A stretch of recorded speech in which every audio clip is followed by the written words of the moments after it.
Morning students, आज हम पढ़ेंगे क्लास 8 की हिंदी। हमारी बुक का नाम है नीलमणि। अब पार्ट एक का नाम है कर्मवीर। कर्मवीर का मतलब क्या होता है?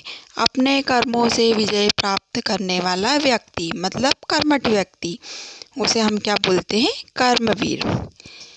यह कविता है छोटी सी। यह कविता लिखी है अयोध्या सिंह उपाध्याय हरिओद जी ने। यह कविता के माध्यम से हमें बता रहे हैं, हरिओद जी ने इसमें हमें बताया है, इसमें कर्मवीर के गुणों का वर्णन किया गया है। इस कविता के माध्यम से कवि कहते हैं जीवन संघर्षों से भरा है। इसमें कठिनाइयों का सामना करना पड़ता है। हर पल हर पग पर चुनौतियाँ मिलती रहती है। इनसे घबराकर पीछे नहीं हटना चाहिए। बिना रुके, बिना थके, बिना हार माने इस जीवन पथ पर निरंतर बढ़ते रहना चाहिए। अब देखिए, मैं आपको कुछ पंक्तियाँ बोलकर सुनाती हूँ, आप भी अपनी बुक में देखिएगा। देख कर बाधा विविध बहुविघ्न घबराते नहीं, रह भरोसे भाग्य के दुख भोग पछताते नहीं। काम कितना ही कठिन हो किंतु उकताते नहीं, भीड़ में चंचल बने जो वीर दिखलाते नहीं। हो गए एक आन में उनके बुरे दिन भी भले, सब जगह सब काल में वे ही मिले फूले फले। इसका अर्थ है, इन पंक्ति में हरिओद जी कर्मठ व्यक्ति के गुणों का वर्णन करते हुए कहते हैं, वीरतापूर्ण काम करने वाले व्यक्ति अपने मार्ग में आने वाली बाधाओं को व रुकावटों को देखकर नहीं घबराते। वे भाग्य के भरोसे बैठे रहकर और सफलता का मुंह नहीं देखते। जो कर्मवीर व्यक्ति रहते हैं वो अपने भाग्य के भरोसे नहीं बैठते और भाग्य के भरोसे बैठकर वह सफलता का मुंह नहीं देखते हैं। वे दुखों को नहीं भोगते जिससे उन्हें बाद में नहीं पछताना पड़ता है। ऐसे व्यक्ति कठिन कार्यों को भी करके उबते नहीं हैं। वे विपत्ति आने पर भी डटकर सामना करते हैं। ऐसे व्यक्ति कर्म की शक्ति पर विश्वास रखते हैं, जिससे उनके बुरे दिन भी एक क्षण में अच्छे बन जाते हैं। ऐसे कर्मवीर हर काल में संपन्न व उन्नत होते देखे गए हैं। अब देखिए, हम आगे की पंक्ति पढ़ते हैं।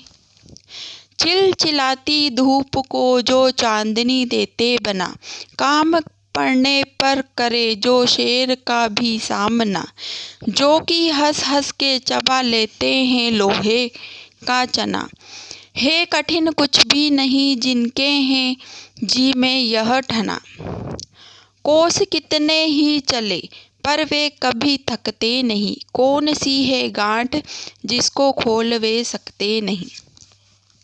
अब ये पंक्तियों का हम अर्थ देखते हैं। इन पंक्ति के माध्यम से हरिओद जी कहते हैं कि सच्चे कर्मवीर शक्ति को झुलसाने वाली गर्मी को भी शीतल छाया बना देते हैं। धूप में भी वे उसी उत्साह से काम करते हैं कि जैसे शीतल चांदनी में काम कर रहे हों। वे समय आने पर शेर का सामना करने को भी तैयार रहते हैं और हंसते हंसते कठिन परिश्रम कर लेते हैं।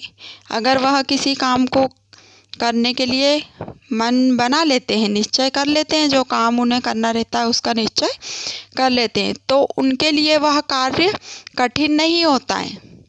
वे कितने भी मील चल लें, वह कितना भी कार्य कर लें, कभी थकते नहीं। कोई भी रहस्य या समस्या ऐसी नहीं है जिसका वे सामना नहीं कर सकते।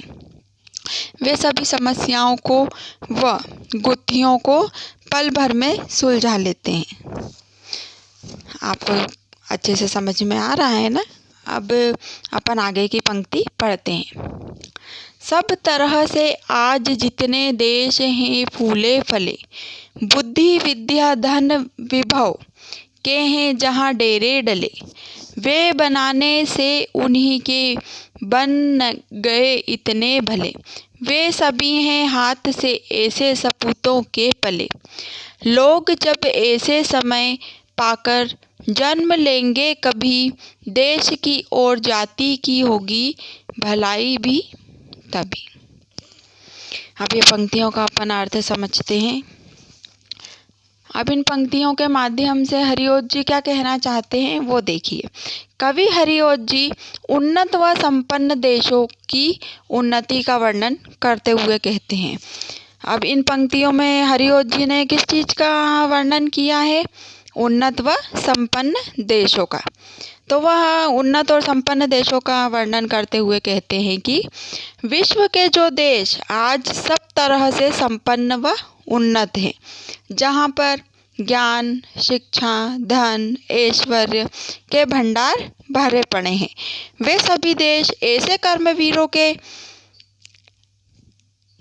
अथक प्रयासों से ही सुंदर व विकसित हुए हैं। ऐसे सपूतों के द्वारा ही ये देश यशस्वी बने हैं। मतलब जो अभी कर्मवीर व्यक्ति बताए थे आपको, तो जो अपने कर्म करके जो विजय प्राप्त करते हैं, ऐसे व्यक्ति के प्रयासों से ही क्या होता है? सुंदर व विकसित देश जो है वो सुंदर और विकसित होते हैं। ऐसे सपूत्रों के द्वारा ही ये देश यशस्वी बने हैं। जब जब भी समय आने पर ऐसे कर्मवीर पैदा होंगे, तब तब देश हर जाति का कल्याण होगा।